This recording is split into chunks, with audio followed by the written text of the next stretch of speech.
Hello, welcome from all over parts of the US. This is the third and final WEED Women Eco Artist Dialogue artist presentation for our 2024 membership exhibition, Land and Symbiotic Futures. We'll be speaking with 15 artists today, and will be followed by dialogue and questions. This presentation will end at 6:30. It's 5 o'clock right now, Pacific time. And thank you all for coming. I want to tell you a little bit about our collective, WEED, Women Eco Artist Dialogue. WEED was founded in 1996. It's a volunteer-run group of female-identified visual artists, writers, curators, art historians, researchers, scientists, and others interested in highlighting the intersection of art and ecological issues. I'm one of the co-chairs, Mary White. My other co-chair is Manoush Zolmoradinia, who may join us. And we're joined by the exhibition committee members who created this show, Christina Bertia and Diana Pindell. So we'll start with the land acknowledgement. WEED's office sits on the territory of the Huichen, the ancestral and unceded land of the Chichoneo-speaking Ohlone people, the successors of the sovereign Verona Band of Alameda County, near one of the largest shell mounds in the Bay Area. And this land was and continues to be of great importance to the Muwekma Ohlone tribe and other familiar descendants of the Verona Band. We recognize the Muwekma Ohlone tribe, who are campaigning to become federally recognized, the Association of Ohlone, who are researching, revitalizing, and preserving Ramaytush Ohlone history and culture, and the Confederated Villages of Lejeune and the Sagoric Te Land Trust, who are working to return native land back to indigenous stewardship, including a very large parking lot very close to the Berkeley WEED office. So please put your chat in the chat, your land acknowledgement if you wish, or your location, just for fun. A little Zoom housekeeping. We're recording this session, and please keep your audio muted during the presentation, except when you're speaking. The hosts will mute you if there's extra noise. If you have questions during the presentation, please put them in the chat for the questions section. We'll stop the first recording. Well, actually, we won't. We'll do one recording for the whole thing, including the questions and answers.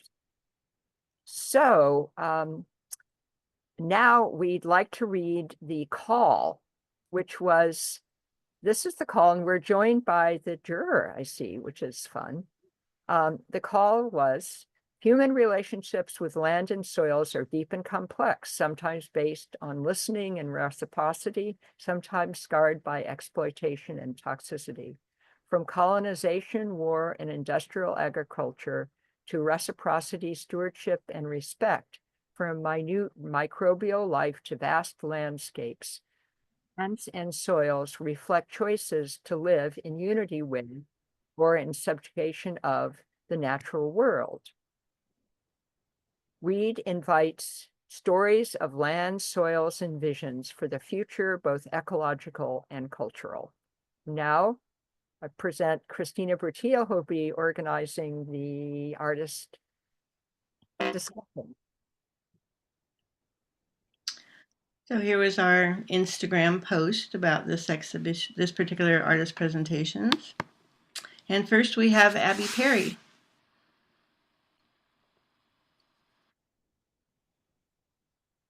Abby, would you like to tell us about your piece? I would. Thank you for inviting me. This piece is part of a series that I created a little bit back. My community was dealing with an issue with manufacturing coming in the banks of the Cape Fear River. And the piece was inspired by that. So like I mentioned, it was a part of a larger body of work, but I kind of created a narrative around the idea of corporate rats coming in and creating an environment where it was, I'm sorry, backing up, exploiting an environment that was natural. And so it turned into a situation where it was rabbits that were the native population and the local citizens fighting the corporate rats. And so this piece is directly an image from a factory that is on the banks of the Cape Fear River. And it was just a really direct, almost comic style commentary on how corporations create profit. And so the larger piece was about them coming into the woods, clear cutting, and then the rabbits rebelling against it. And so at the end, it became an empowering series, like in terms of the narrative. And so the piece itself is just a small mixed media. I work in painting and drawing. So it's a little mixed media piece where I was collaging, painting, drawings onto paintings.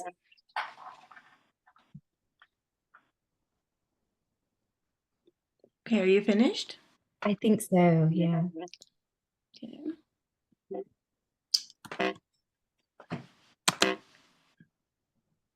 Next, we have Salma Arastu. She's not here. Okay, we'll go on to Lauren Vaughn. I'm here. Good. Oh, I didn't see you. It's me, Pam. Okay, no problem. So you go back to my piece. Okay. If I can. There we Yeah. go. Yeah, thank you for this opportunity. And I would like to just, what is this? This is my series called Mycelial Flow. And without wasting time, I think I'll read my statement, so I save my time. So this painting is done in 2022, and I have used rust, and it's a digital partly, and I have used jute twine and charcoal and acrylics on handmade Korean hanji paper and mounted on burlap, actually. So this is called Reaching Out One. So through my new series, Mycelial Flow, I have found myself immersing myself in deeper knowledge to find remedies to save our planet and its ecosystems. I have discovered mycelia, the vegetative part of a fungus, consisting of a network of fine white filaments. A new ray of hope is rising from the mushrooms and underground network of mycelia to regenerate, reactivate, and heal the damaged state of our environment. Mycelium is my new muse.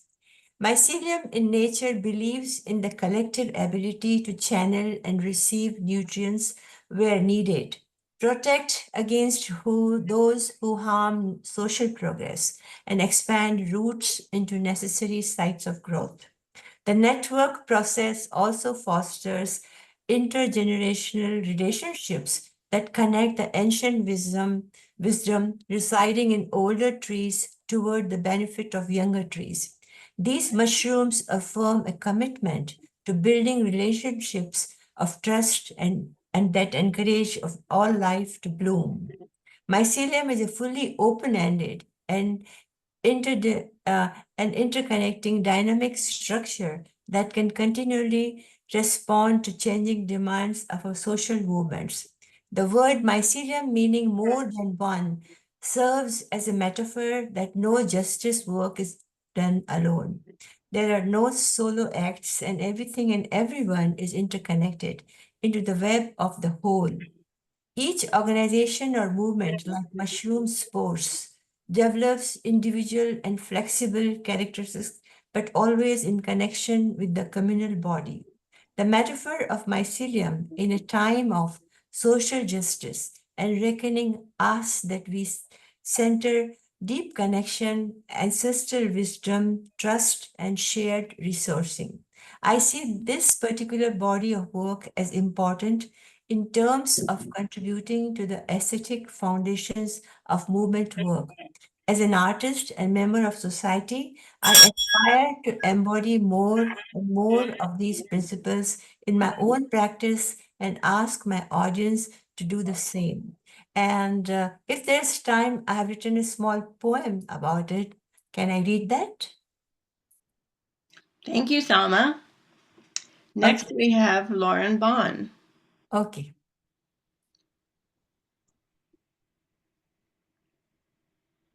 I want to hear Salma's poem afterwards, though. Okay. I'll tell you briefly about the images you're looking at. This project is called Moving Mountains. Moving Mountains begins with a landslide.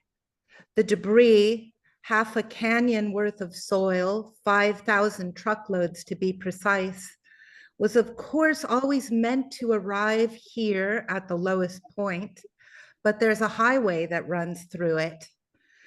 Topanga Canyon to the Los Angeles River is how this soil got distributed rather than Topanga Canyon to the canyon's river below it.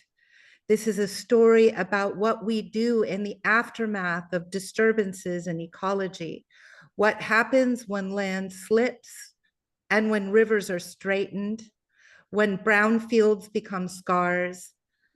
The soil isn't just soil, of course, it's history, possibility, whole horizons embedded in this landslide, just waiting for light and air. So stormwater has been rerouted, and the seeds that are embedded in the soil are beginning to take root and bloom again. This is the project of displacement and home refound. Mhm.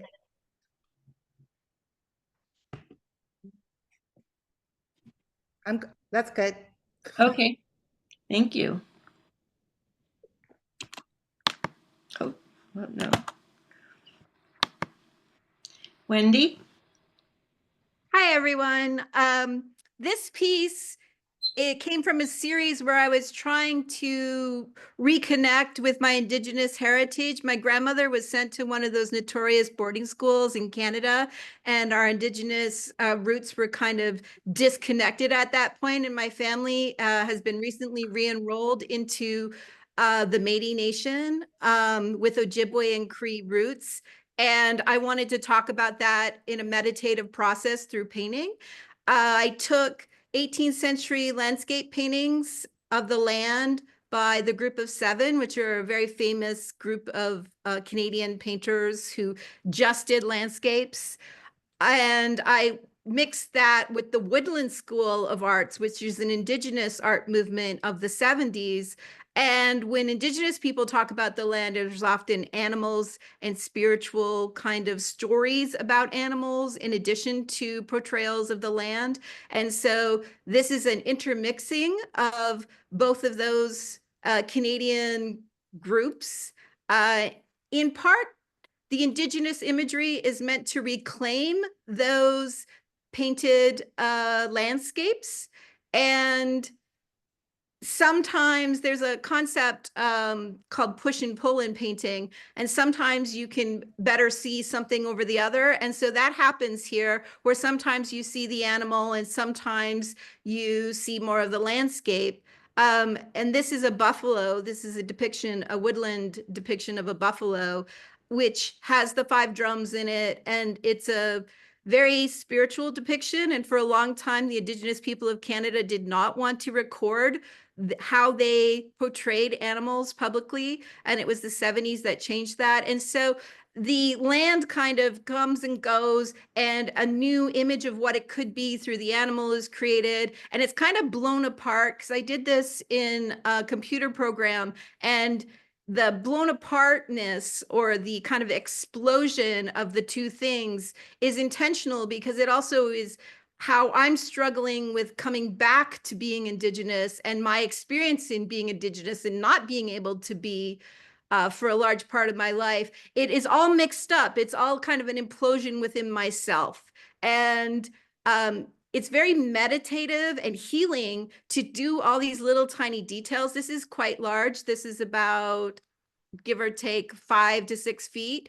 And to sit there and meditatively do each of these little things, it's kind of akin to quill work or bead work.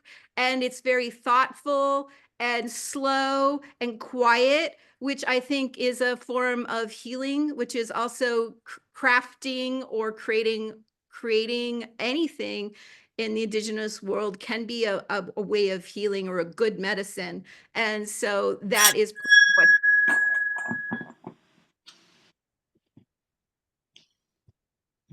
Thank you, Wendy.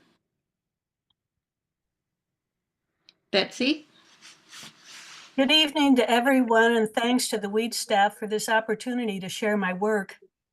Many geographical names in the United States have an indigenous language source, and usually they describe a natural feature.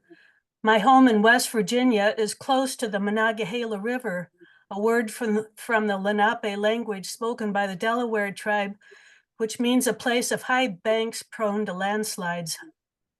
I mention this to provide a contrast with geographical names coined by white settlers, which tend to be named for people. Morgantown, where I live, is named for an early Welsh settler. That indigenous place names describe the land suggest to me that the features of the land were more important to them than the people who lived there. White settlers regarded human activity as more important than the land itself. This is borne out by what the settlers have done to the land here, namely to rip it away to expose coal seams. The complete disregard for what was once a richly biodiverse area is seen throughout Appalachia. The Industrial Revolution and the consumer economy it created led to a huge demand for cheap energy sources, regardless of the consequences of extracting it. Sadly, the rich ecosystems of this area sat on top of a lot of coal. Betsy, could you ask Christina, could you share your screen again so we can see the images? Can other people see the images? I can see it. Oh, you can? Yes. Okay, sorry, I'm sorry to interrupt. Okay, sorry. Okay. The mixed media piece seen here contrasts a before and after view of the strip mine in front of our house. I used natural materials like twigs, wax, and pigments and a jumbled texture to frame the two inkjet prints. The white farmhouse and lush colors of an autumn landscape on the right give way to a blasting and tearing away of the ground to get at the coal seam. We have a front row seat to a strip mine and had to witness the removal of the trees, the topsoil, disrupted and cast aside, and the resulting loss of habitat for birds and wildlife. In West Virginia, our politicians are all paid for by big coal companies. Our State Department of Environmental Protection is not here to protect the environment, but to see that the coal companies get their way and that no one interferes with their profits. We now look across our pasture at an abandoned strip mine because it's too expensive to reclaim it. The forests we once saw from our window have been replaced by heaps of boulders, rubble, and the exposure of coal waste that, when mixed with air and water, create acid mine drainage. How many years will it take for this scourged land, the result of our greed for cheap energy, to return to what it was? Thank you. Thank you. Cynthia? Yes, hi, thank you. My name is Cynthia Jensen, and this is my piece called Fracked.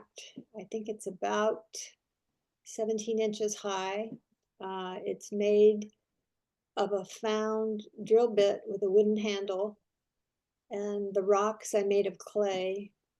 The drill bit is drilling a hole through all three rocks, and the piece is mounted on a steel base. I think I should give a little background about fracking before saying too much more about my piece. As you all know, hydraulic fracking is the process of blasting great quantities of water, toxic chemicals, and sand deep into the earth to break up rocks and release oil and natural gas.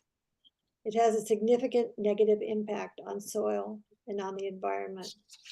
For example, toxic pollutants are emitted into the air during fracking and are released into surface water. Methane emitted during the process results in poor air quality and contributes to global warming. Pollutants can leak into the groundwater and contaminate drinking water. Billions of gallons of water are used, resulting in vast quantities of wastewater. Soil can erode and lose fertility as the topsoil is removed. Landscapes and habitats are often destroyed, threatening both animals and humans. There's also a possibility that fracking can lead to earthquakes. Fracking has become a political bone of contention. Those who are proponents of fracking argue that it's an alternative to coal. It is good for local economies and, of course, for the oil companies. Those who are against fracking ask, but at what cost to the environment and to our health? Several states have banned fracking, including New York, Vermont, Maryland, Washington, and California. It looks like there's going to be more fracking in our future. I wanted to illustrate the brutal nature of fracking with this sculpture. My stack of Zen-like rocks is fragile, and even more so as a drill bit appears to be boring a hole through the rocks. I was inspired by the artist Via Selmans in texturing and painting the rocks.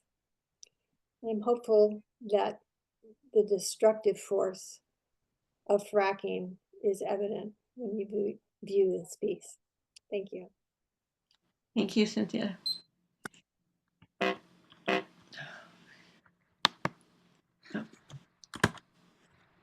Maria? Hi, everybody. I'm Maria. This is my piece for the exhibition. I created this piece last year for the Cornell Labs Living Bird magazine for an infographic. And the piece is done in watercolor and gouache. And it's depicting the process of red cedar tree encroachment on the prairie grasslands and the sandy grasslands of the Great Plains. And essentially what's happening is that mostly eastern red cedars are moving into the prairie grasslands and pushing out all the native species that live there and rely specifically on the grasslands for their home. It's not only affecting the wildlife, but it's affecting ranchers who use the grasslands to raise their cattle. So it's affecting people's livelihoods as well. And essentially what happened originating in Nebraska was Arbor Day, and people and conservationists thought more trees were good. And so the trend continued and it kind of got a bit out of control. And now the grasslands are facing a threat of encroachment of these trees. Their grasslands are now turning into woodlands. And it's a big threat. There's also a large reservoir or aquifer of water stored under these grasslands. And the more trees that there are, the more loss of water there is because the trees use a lot more water. They absorb it through the roots. And so it's also drying up the aquifer. And so originally indigenous people, they stewarded the land using controlled burns, and that was kind of done away with when settlers came in.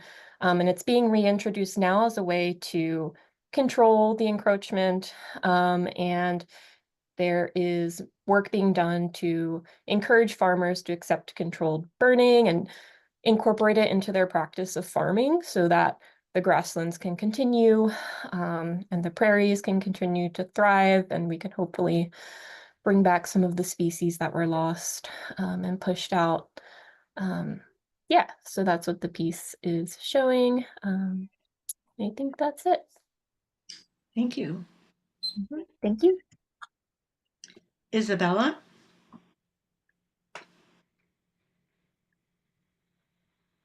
Hello. I'm Isabella. I'm an artist, activist, and author working primarily with photography.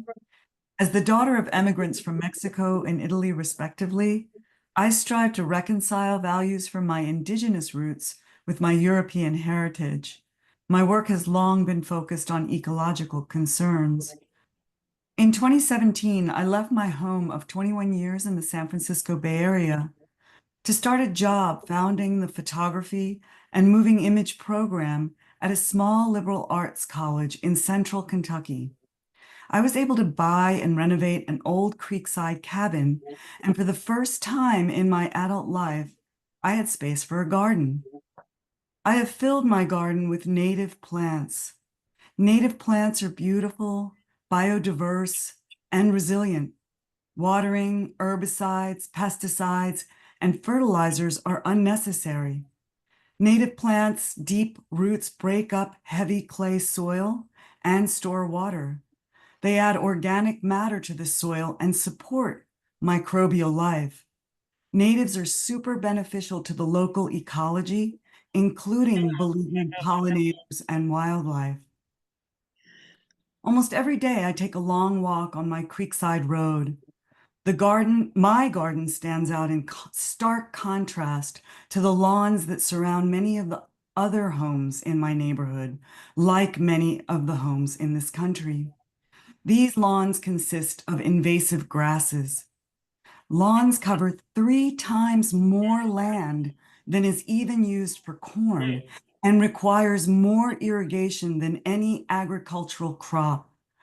Lawns require poisonous herbicides, pesticides, and fossil fuel-derived fertilizers. They are also maintained with fossil fuel-powered mowers and leaf blowers. Pollinators and wildlife are treated as pests. This image is one of a series called Native. All of the photographs of lawns were made on the road where I live, and the photographs of native plants were made in my garden. I wanted to reflect the contrast between delightful, biodiverse native plants and homogeneous, almost joyless lawns. When we scrutinize the cultural and political origins of lawns, it's clear that lawns embody an ethos of conformity and a fear of diversity. Lawns are a colonialist practice that has decimated the polycultural ecosystems that existed in pre-colonial America and is directly connected to the ethnocide of Indigenous people. Thank you for your attention. Perfect. Thank you, Isabella. Angela? Yes, hi. Thank you, everybody, for being here. This is a photograph of an installation project that's, it's an art rewilding project, actually, that I created. I'm in the Quebec City area in Canada. And this was a project that actually had its roots in another rewilding project that I created with the Musée des Beaux-Arts here, with the Art Museum in Quebec City, that after 3 years, they wanted to put areas back into lawn. So it's nice that I found new areas to transplant some of the native plants that I had used in my first project. I'm fascinated by the more than human complexity that comes back and gently challenges the non-life of the perfect lawn and the concrete landscapes that we find in our cities. And so the initial gesture of my projects is really just to cordon off an area where we don't mow any, like it's a no-mow zone in a public park, to see what comes back. So this is an image of my project that I created this summer. And it's situated behind an immense building that actually traditionally it's a heritage building that in the 19th century housed a religious community, the Franciscan nuns here in the Quebec City area, that took in marginalized people, including orphans and children and adults with developmental difficulties or with mental health problems. They actually took people from the Quebec City area that were deemed untreatable, and these people with these extreme mental health issues were sent up to Bay St. Paul to this sisterhood of nuns.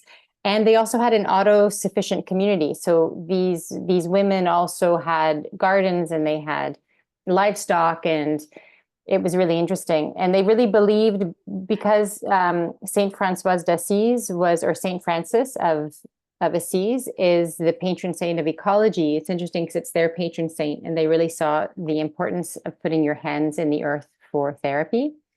So my project around that is really taking some inspiration. Here in Quebec, there was a lot of hold with religious communities, and now they were massively rejected, and for good reasons, with residential schools and all of that. But it's also looking at some of the good things that these communities did do. It wasn't all bad.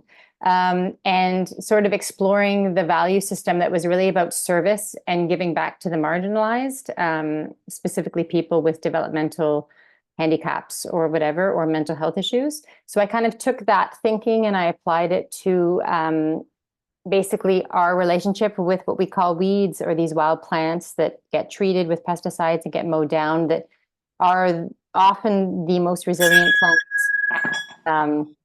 Anyways, thank you. Thank you for listening. Thank you. Deanna?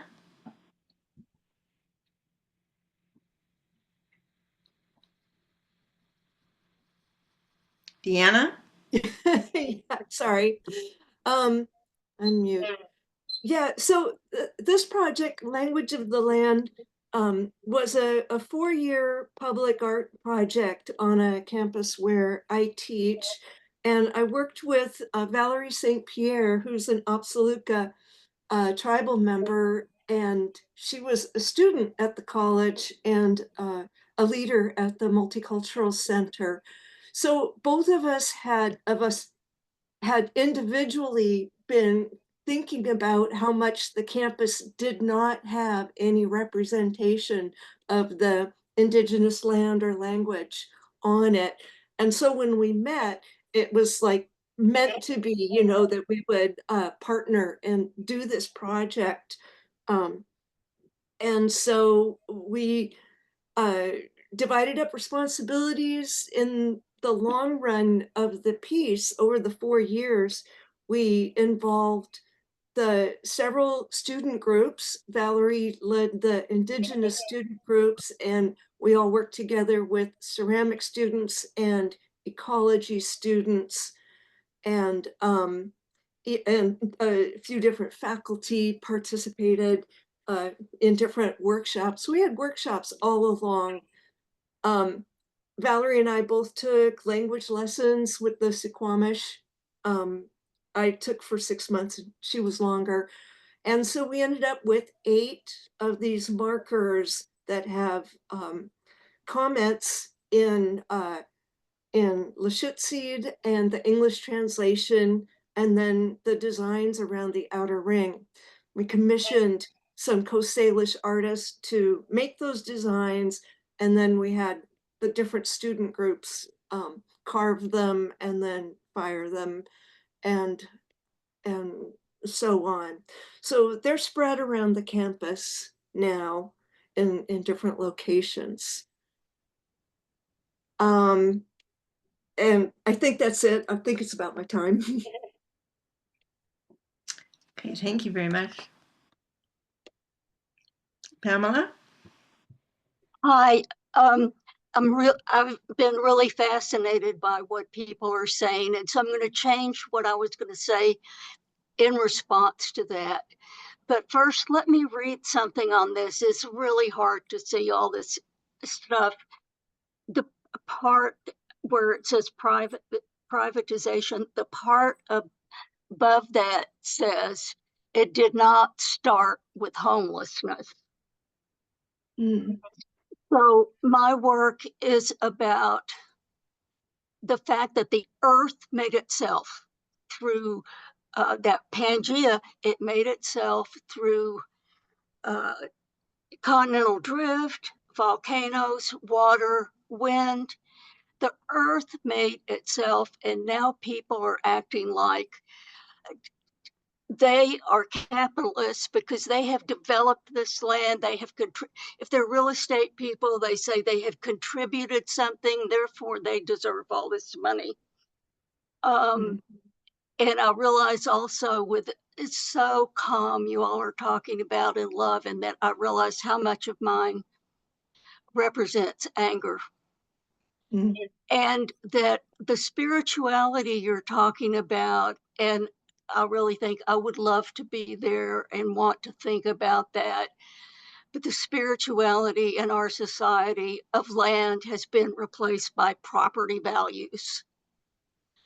And so that's why it says it didn't start with homelessness. You may remember when John McCain ran for president, he said he had 8 homes, but he couldn't say where they all were. He couldn't remember them all.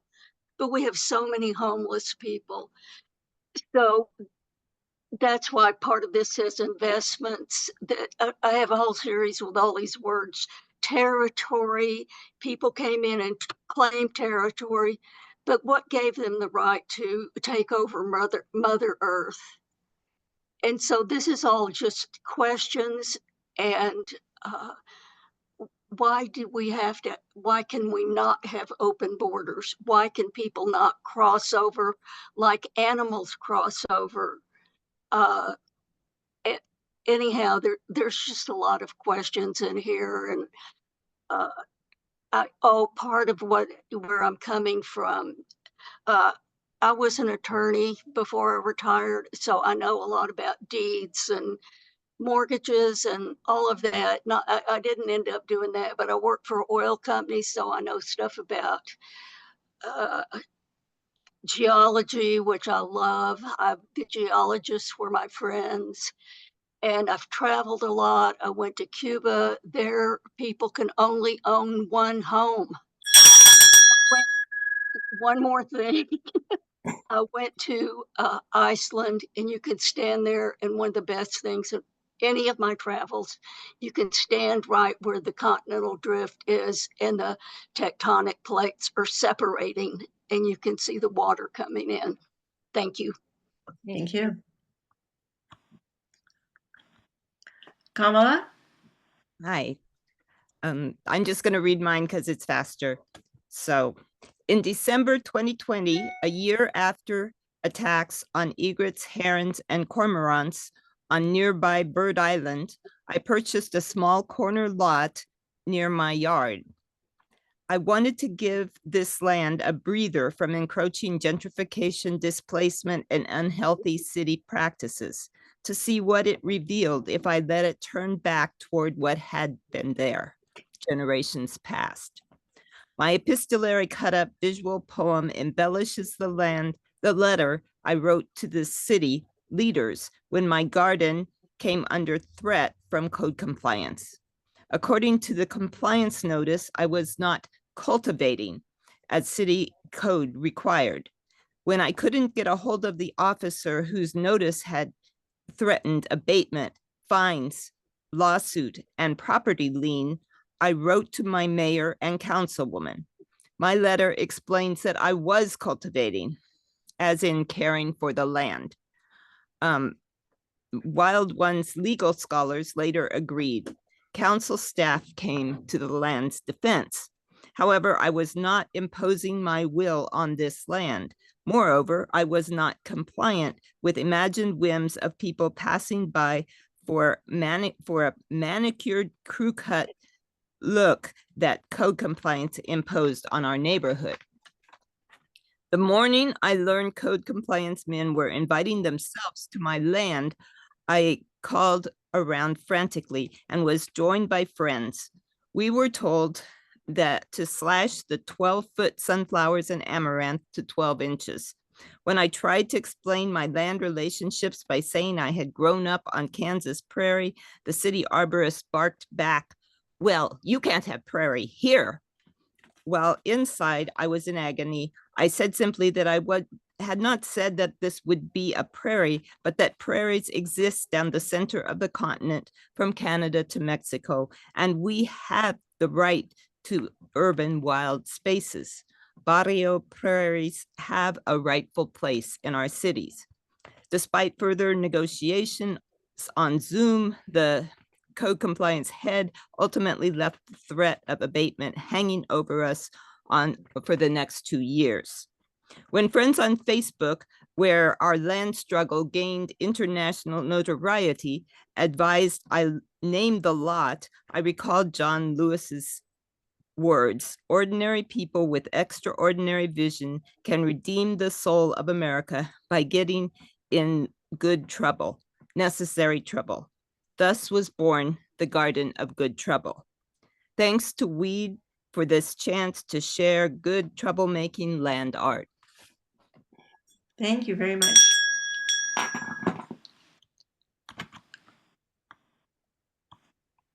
Jen?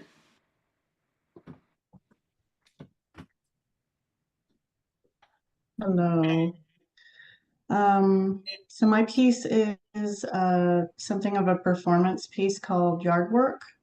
It's part of a larger project I'm doing called Leaving Land to Itself.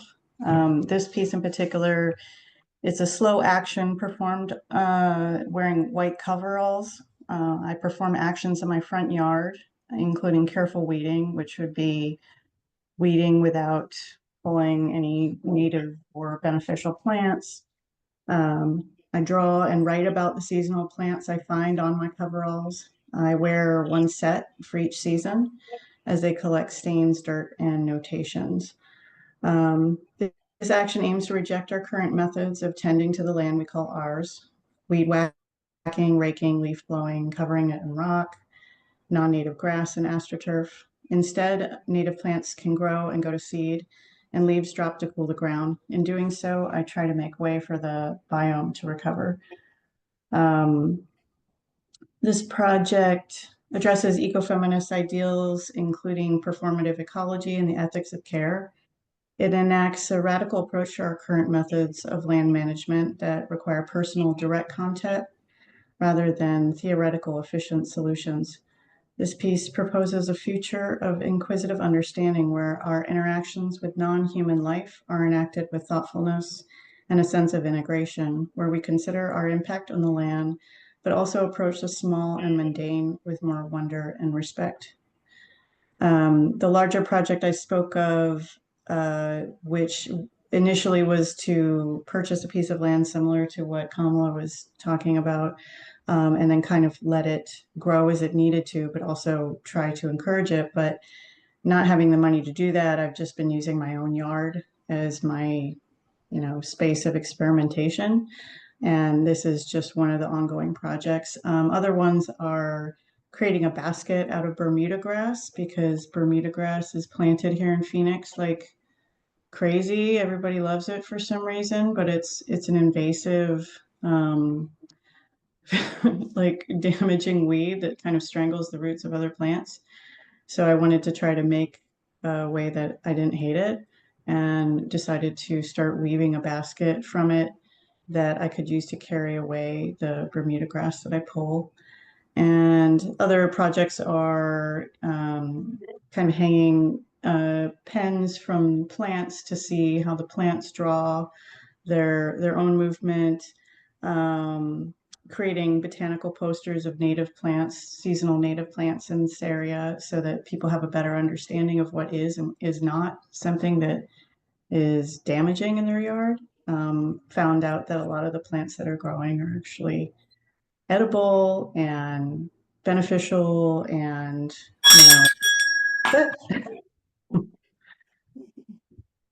Great, thank you.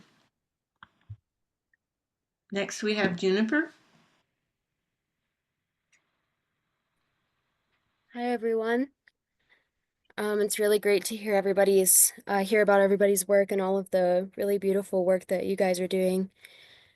I've been an artist my whole life, but I went on to pursue environmental sciences after high school, and I studied herbalism and dabbled in a lot of different ecological practices in my community. And then I wanted to get back to making art. I had kind of sworn off of a lot of traditional art materials because a lot of them are toxic and contain toxic materials, not only for ourselves, but for the environment. And I have a son who I was concerned for as far as his health goes. And I had kind of an epiphany one day when he was playing with my acrylics that that was not something that I was okay with anymore. So I went a long time without doing any art at all because I had gotten rid of a lot of my old materials in an effort to be more sustainable and have a healthier home. But then I started gaining an interest in natural pigments, a lot of which already exist in our natural landscapes. most of the ones that I work with, almost exclusively the ones that I work with, are mineral pigments specifically. So these are pigmented rocks and soils and clays that can be found in our landscapes. I live in northern New Mexico, which is a really geologically rich landscape.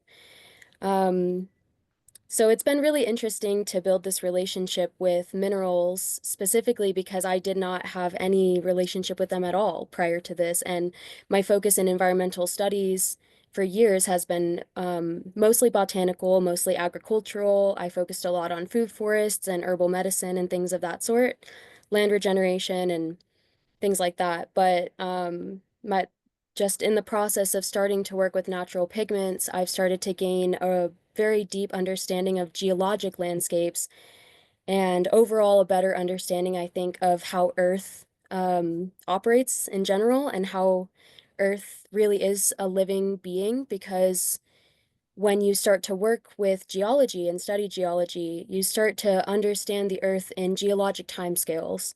And we have a sort of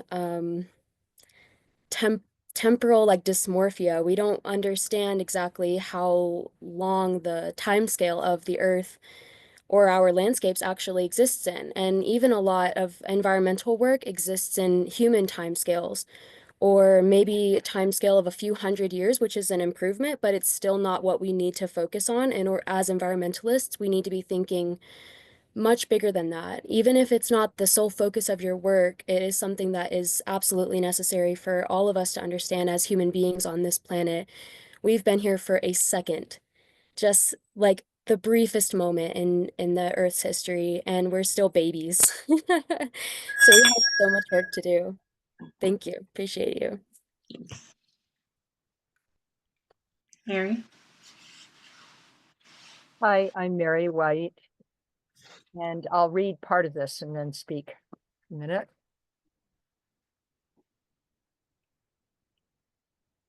These 4 samples are 4 years of soil remediation effort to showcase the rapid timeline that nature can be restored and how degraded urban land can become fit for food production. So for nearly 30 years, the Berkeley Marina, which is a few blocks from me, I go out there, I bike out there every day. It's a landfill that was later landscaped and transformed into Cesar Chavez Park. It's 90 acres of public land. And by establishing a community garden on this land, there is a community garden that the Parks Department and the Berkeley National Lab soil scientist Lucas Martinelli and his girlfriend, the soil engineer Sonia Pang, committed to restore a little patch of the marina. And I met them during COVID.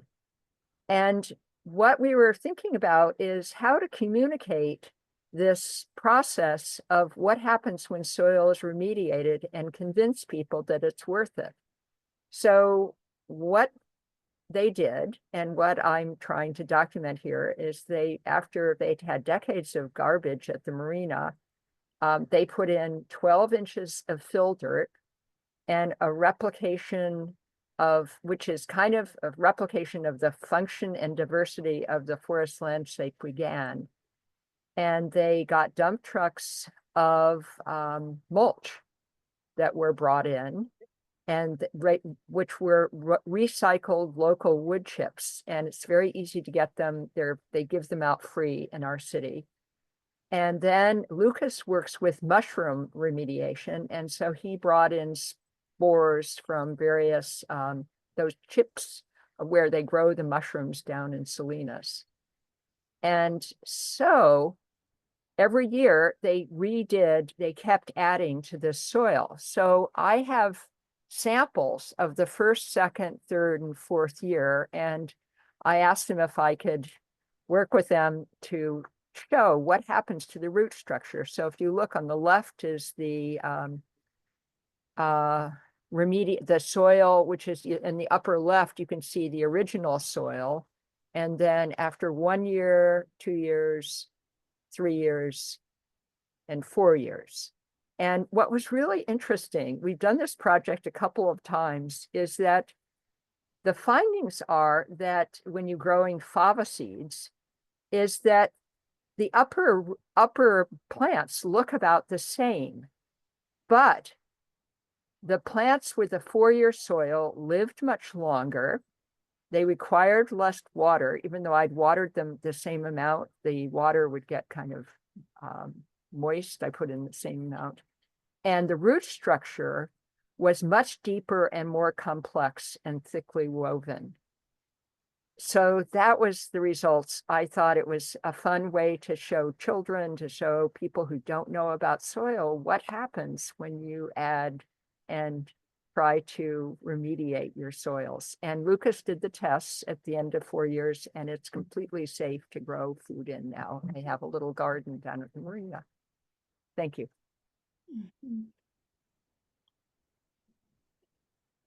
Okay, just a heads up that we'll be having some kind of art and science panel in January. It's still taking shape. And now we can move on to talking to each other.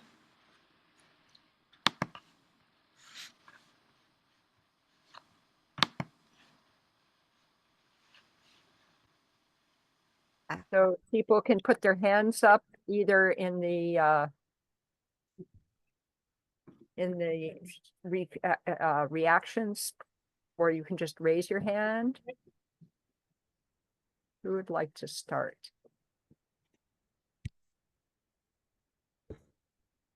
Okay, Betsy. I thought it was really interesting listening to everybody that there was a common theme throughout every presentation, was that what we've been doing hasn't really been working, and we have to return to something, restoration, or stop consuming the way we're consuming and go back to the way things had been, a more natural way of doing things.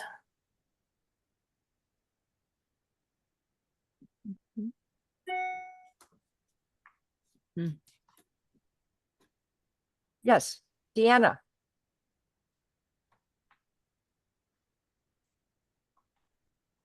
Unmute. I'm just very, very pleased and impressed to hear about how many of you have deep, passionate understanding of ecological issues and the science behind the issues and behind what you're doing. And I feel like this is a movement that doesn't get enough attention in the art world, but that it's really important for artists to keep going, because we are the ones that show culture what else we can do or what else can be done and cause shifts, which is, part of why I work on these committees doing this. Before we get any further, I put an announcement in the chat to keep an eye out, because the catalog for this show is within minutes of being ready to print. I think within a week or so, maybe a little more, maybe a little less even, it'll be ready for each of you to check it. We're really proud of it. We've been working with this amazing designer, and we hope that you all are able to, keep a record for yourselves with that. So yes, passing it back. I can't see everybody's hand, so if you like to speak. Yes, Jinjing, Lu? Yeah. Well, someone mentioned about in January art science. I'd like to know more about it. So I hear someone mentioned about art science in coming January. Some more discussion. Yes. What about that? Christina, do you want to respond to that? Well, we haven't picked the panelists. Maybe you can work with us on picking panelists. We were going to have a couple of scientists and artists. So yeah, I would love to be engaged, because I'm in both. I'm interdisciplinary, yes. and I have a my dissertation in botany ecology, mycorrhizae and symbiotic bacteria and the plant relationship in biology and ecosystem. So, but I do a lot interdisciplinary art. I'll be happy to engage with our group to get deeper for the art science part. I see a lot already here today. I'm so impressed by the artists try to reach out to other side of the deeper, meaningful contemporary issue of ecology, ecosystem, environment, even social and beyond social humanity. And so it's a lot of stuff today, the artists touch upon. So I'm inspired by this group, the energy in this group. So Now, I were hope you to be able to more. speak? I know we thought that you were going to be traveling and not able. I just came back from Oh, Germany. would I you did like to show for tell Simba. everybody a little bit about your paintings? I'm not sure I don't think we can get them up at this late notice, but I might be able to. Kingan, do you want to talk about your pieces? And yeah, I'll see if talk I about can. your piece for a Oh minute. yeah, I have a show, but I can't pull them in. But symbiotic lenses, and that show is really it's a solo show which really integrate my idea about how the symbiotic relationship always you thinking from a cosmos from a universe, all the way down to individual self, because I studied the reason they call symbiotic lenses. In the beginning in my science, I used a lot of lenses from a light microscope, electron microscope, laser microscope, digital microscope, you name it.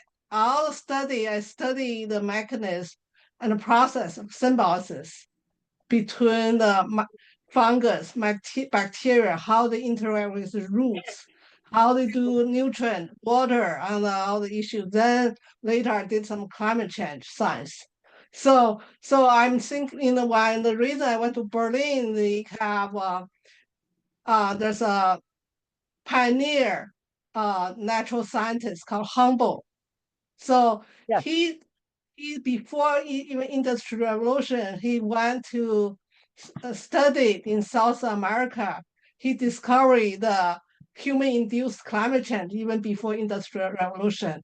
He's a founder about the ecosystem and all the natural science environmental issue. That's why I went there, try to want to connect with his cosmetic view about science and the nature and the humanity. So he had a big publication called to talking about this called Cosmos is really it's inspiring when you go to German to see, especially Berlin, to see all the artists how they engage with all the deeper issue of contemporary and also society. So that I did this part of a work called symbiotic lenses, try to symbolize, try to holistically connect with what I done in science with use artistic languages. So, well, I think there's a lot of pieces, so I can't use one word to describe it. But basically, I use that idea of how to translate the science to use visual languages to translate this idea of combined microscopic to macroscopic, from a cosmetic to the low cellular level to cellular level. So it's kind of a journey for me. So this experience allowed me to connect with my long-term journey, more than 20, 30 years, and then to this contemporary issue. Thank you. Thank you for telling us. And maybe by the end of this, we'll have, oh, good. Here's your image. Yeah, this one that I did I really encourage, if you have a chance, there's one art residency in Oregon coast. They are like heritage of a United Nations preserved rainforest by the Lincoln City, not far from there. So I did I was art residency there. This pieces I did that, try to reflect my idea about symbiosis, because you can see a lot of mushroom grow in the forest. You can witness that lots. How this mushroom, symbiotic mushroom with mycelium connect with all the root system in whole forest ecosystem. So this is the piece I try to want to depict, to highlight that kind of my deep thought when I get to the forest. Especially I see a lot of alder trees. The alder is the actinomyces plants that is for this is one is a bacteria have a symbiotic relationship with a forest tree with the root. They form a symbiotic nodule to fix nitrogen. So, and also you see mycelium for mycorrhizae. So they are all different kind of symbiotic relationship. This occur in those forests. So I try to use some, I collect some roots and the soil from there, and try to use recycled paper, recycled tape, and then to represented this idea from above ground to the below ground in the soil condition. So this is the one of the pieces I did in that art called the Sataka Center for Art and Ecology. So I did in that. And basically this is the idea about that. When I reflect my journey in the forest, with a forest, explore the rainforest. There's really that you go there for the forest, you feel like in Jurassic Park. I feel like you go there, feel like it's a magic forest. You can see a lichen drip so long. It's like, and there's and also like mosses, and the lichen also is a symbiotic organism with like bacteria, with algae, with in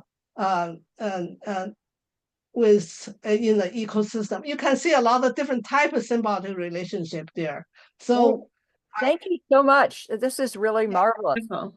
Thank you. Thank you. And I'm so glad we got to include you. We were disappointed when we thought you weren't going to be able to come. I didn't know this show is gonna last so long. I thought in October I miss it. That's why I write to you. I say, oh, I can't join it because I'm out of country. So I came back. Well, I just came back a week ago or something. Now I'm just process recover my COVID. Okay, well, we'll be in touch with you about the okay, panel. you got this in. I gotta jump in to see what it is. So thank you. Pamela has her hand up, and then we want to hear Salma's poem. So let's keep going here. Thank you.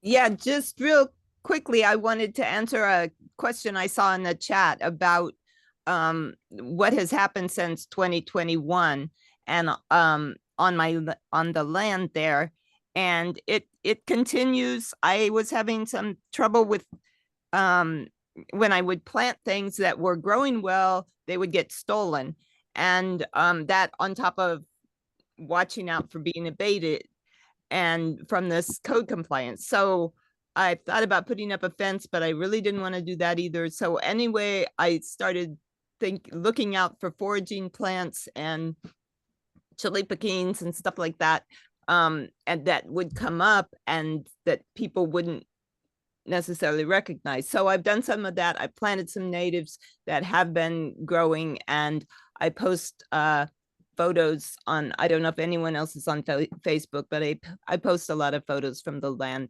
and I'll just stop right there. But I'm glad to talk, or email more about it if anyone else it sounds like other people that have similar things going on, and it would be great to be in touch. So I invite you.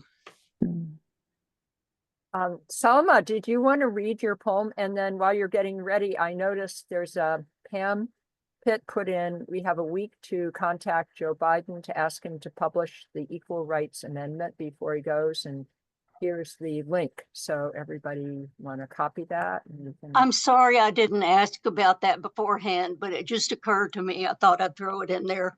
And anybody can contact me and I'll tell them more information. Great. Thank you. It's really important. Hey, Salma, did you want to? Yeah, thank you again. And I'm really honored to be part of this great group. And this mycelium has taken over me. I know I'm really deeply underground now. So I have done several paintings, and this is a poem I wanted to read is this one.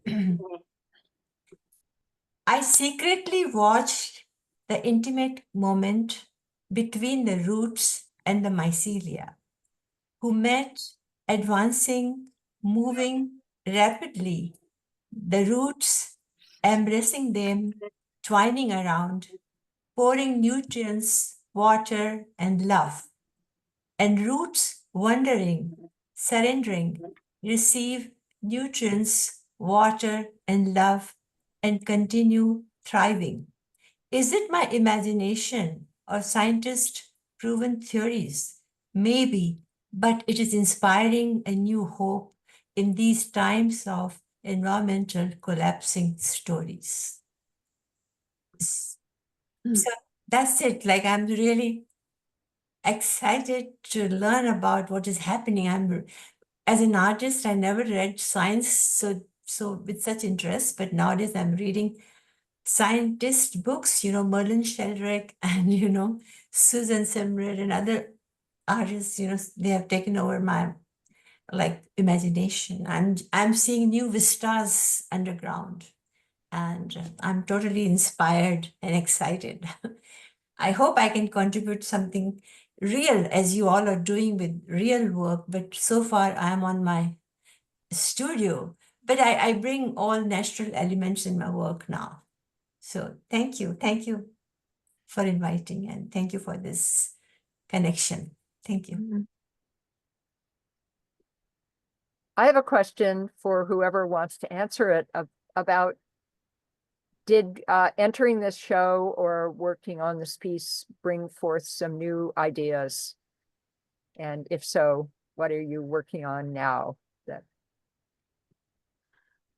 Well, I think I already said just listening to people gave me some new ideas. Hearing what people had to say got my head going. So I appreciate all your comments. Yeah, I just wanted to say, sorry. Lauren Vaughn. When I went to the landslide, intuitively asking the subcontractors where they were taking all the soil, and they said to the dump. I said, why? And they said, well, that's the only place we have to take it. And I said, well, how much soil is it? And they said, I think it's 5,000 truckloads. And I said, and how much do you pay for that? And they said, well, it depends which dump you go to, but the nearest dump to here is $100 a truckload. Oh. I said, well, let me get the math right. You're saying that your job is to move $500,000 worth of primary forest soil to the dump?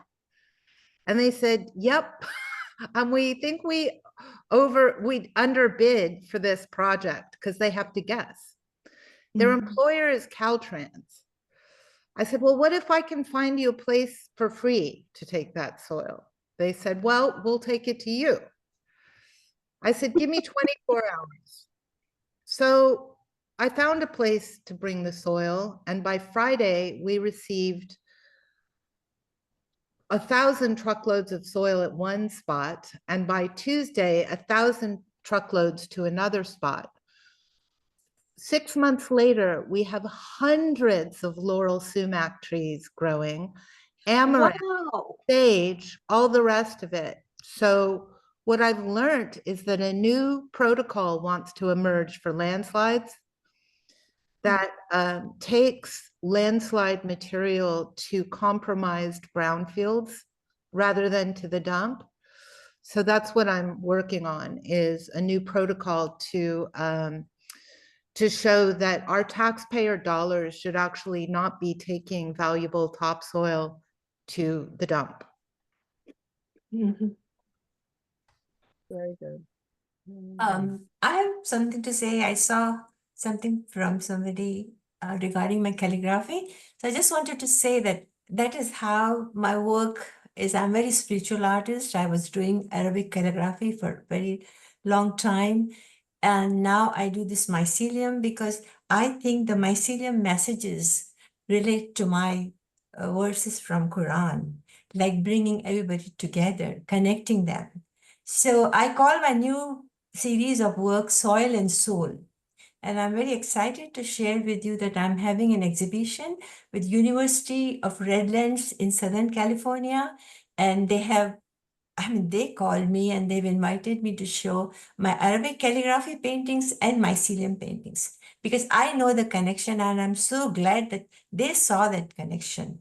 So I'm looking forward to this exhibition in January, and it's called Soil and Soul.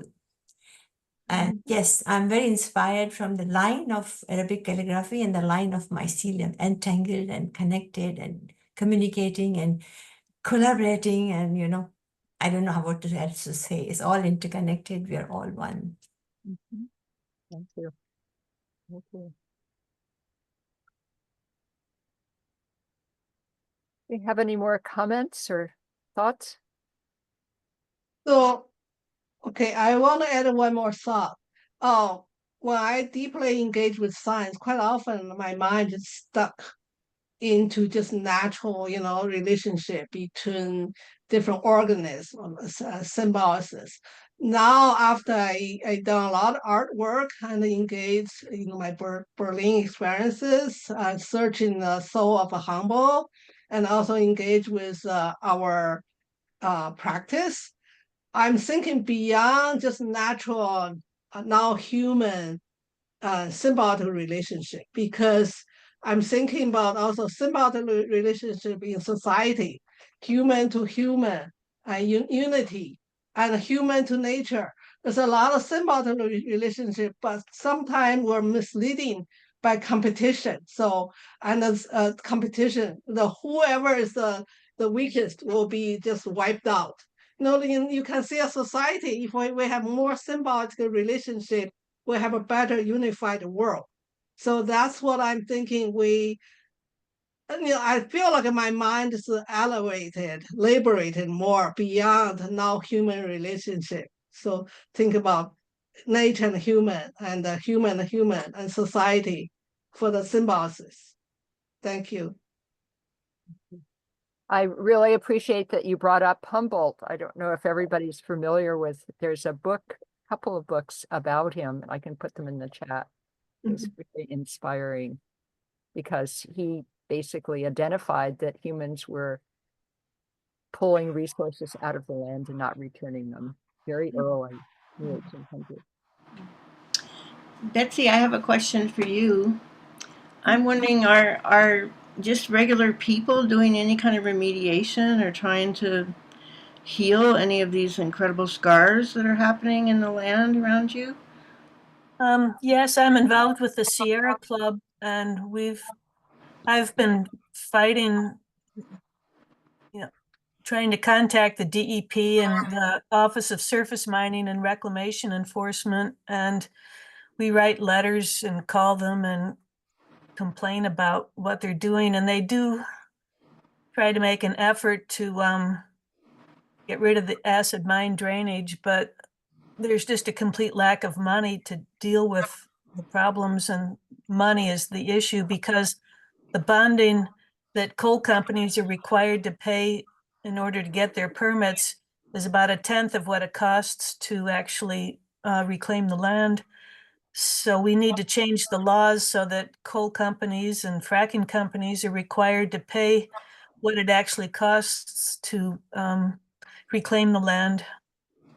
But getting the politicians on board with that is very difficult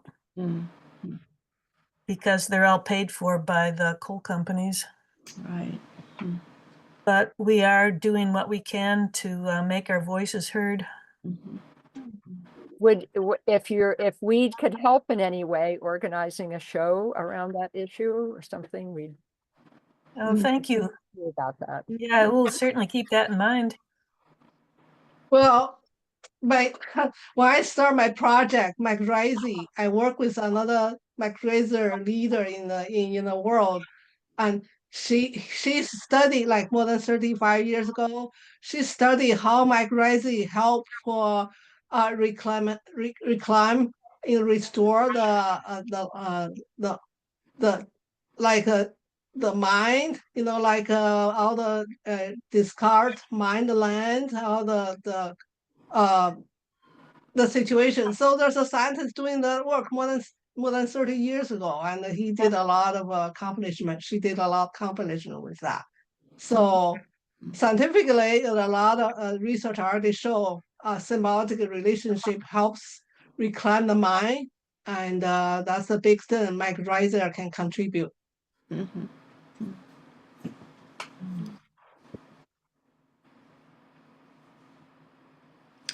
Isabella, have any of your neighbors started incorporating natives into their, is she still here? Maybe Isabella's not here anymore. Oh, I guess she left. Put a note in the chat, I think. She had to leave. Hey, well, I think, okay, Deanna. Yeah, well, I wanted to talk a little more to Wendy, DesChene. I've been noticing that there's like just this wonderful kind of resurgence in Indigenous artists painting a certain viewpoint of landscapes. And so I was fascinated when you mentioned, I knew about the Group of Seven, but I had not heard about the Woodlands School. So I was just wondering if you would like to tell us anything more about, what you think is happening with this Indigenous resurgence of, perspective on landscape painting and landscape art, and maybe people who you admire or learn from or feel like are following your work, or just like to hear whatever you have to say. Well, for me, my family wasn't able to become Indigenous officially. We've always been. I always knew it. In my practice, I'm a collaborator in a group called Plant-Bot Genetics with my husband, and we have an 18-foot trailer, and we go all around and do environmental work from it with different communities. And we make big, massive wheat paste murals that identify different insects and all of that. So I was always doing it subversively. I just couldn't say I was an Indigenous artist making land art or land or art about the environment because I didn't want to steal it like a colonialist, So I wanted to wait till it was official and to be accepted. And my mom officially became Indigenous in her 70s. And I think the resurgence you're seeing is in part because it's safe now. My grandmother went to that school where she was torn from her family. She was moved thousands of miles away. It was all designed to break down their culture through the familial structures, right? And it was incredibly effective because when I was born, it was the early 70s and those schools were still kind of around. And so my mom, I was Scottish. There might be a Scottish bone somewhere in my body, but I don't look Scottish. I don't speak Scottish. I went to an Indigenous grade school, but we couldn't openly say it because it wasn't safe, right? She didn't want to happen to me what happened to my grandmother. And she doesn't necessarily openly state that, but what happens deep in our psychology, you want to protect your children. You want the best for them. And being Indigenous in the 70s wasn't the best for your child, even though we now know it took away the fabric of cultural identity that's so important and empowering to all of us, right? And so I think what you're seeing is a resurgence of being Indigenous and reclamation, in part because it's safe, much safer. And the act of being Indigenous at all now is an activist act because the whole structures for 200, 300 years were about eradicating your culture. So doing anything under the banner and heritage of Indigenous identity is an activist act. Thank you. That's fascinating. And yeah, I see it as a real act of resistance, and also acknowledging that there's a lot more openness in the mainstream culture to want to hear those voices and see works like yours and everything. So thank you. Thank you for asking the question, and thank Weed for the award. Well deserved, well deserved. Well, we thank our juror, Maru, who actually joined this time. So she was here for the presentation. Oh, I missed her. Oh, okay. All right. Well, without any further ado, I think we'll close. It still shows Kamala having her hand up. Oh, I didn't take it down. I'm sorry, but thanks, Okay. everybody. Okay. It's been a wonderful time. Thank you. I Okay. hope you all can keep in touch with each other. Yes. Thank you so much. Very nice. On behalf of Weed and all of the volunteers and all of you, we thank you very much for coming. Thank you. Thank And you. forward to the Good catalog. night. Thank you. Thank you. Thank you. Petra. You want to stop the recording, Mary? Thank you, Mary and Christine.